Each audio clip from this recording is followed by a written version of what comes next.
Pasca ditetapkan sebagai warisan budaya tak benda oleh Kementerian Kebudayaan, seni lukis kaca Desa Naga Sepahe menjadi kebanggaan tersendiri bagi Buleleng. Meski demikian, sejumlah pengrajin berharap ada aksi nyata yang diberikan kepada pengrajin, bukan sekedar wacana. Sejumlah pengrajin lukis kaca di Desa Naga Sepahe, Buleleng menyambut baik penetapan seni lukis kaca sebagai warisan budaya dan diakui resmi oleh pemerintah. Pengakuan ini juga menjadi angin segar bagi seniman lukis kaca untuk terus berkreativitas meski di tengah pandemi COVID-19. Meski demikian, pengakuan lukis kaca sebagai warisan budaya tak benda tidak sekedar wacana, melainkan ada tindakan nyata baik dari pemerintah kabupaten maupun provinsi untuk menjamin kelestariannya. Sejauh ini menurut sejumlah pengrajin, aksi nyata dari pemerintah masih tergolong minim, padahal ini warisan budaya yang sudah ada sejak 1927 silam. Tidak hanya itu, para pengrajin juga saat ini masih terkendala regenerasi. Sejauh ini, khusus di Desa Naga Sepahe, hanya sekitar 19 seniman lukis kaca masih aktif. Bahkan belakangan ini banyak seniman lukis kaca beralih profesi. Pemerintah, khususnya pemerintah Kabupaten Buleleng, untuk bisa melirik tentang lukis kaca atau bisa membantu dengan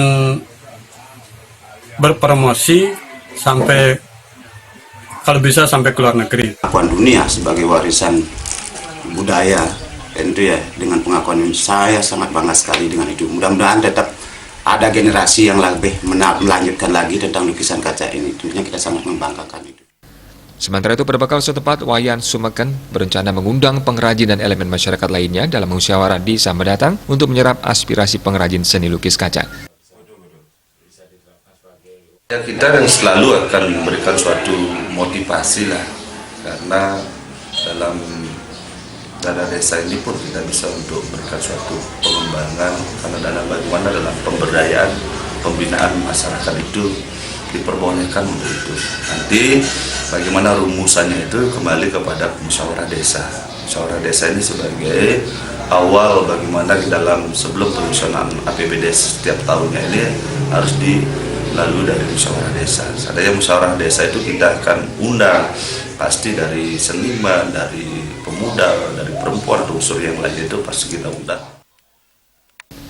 Ditetapkannya lukis wayang kaca ini sebagai WBTB nasional tentunya memberikan kebanggaan tersendiri bagi warga Desa Naga Sepahe pada khususnya dan masyarakat Buleleng. Namun perhatian pemerintah dan pihak terkait untuk menjamin kelestariannya harus lebih ditingkatkan. Komang Yuda, Bali TV.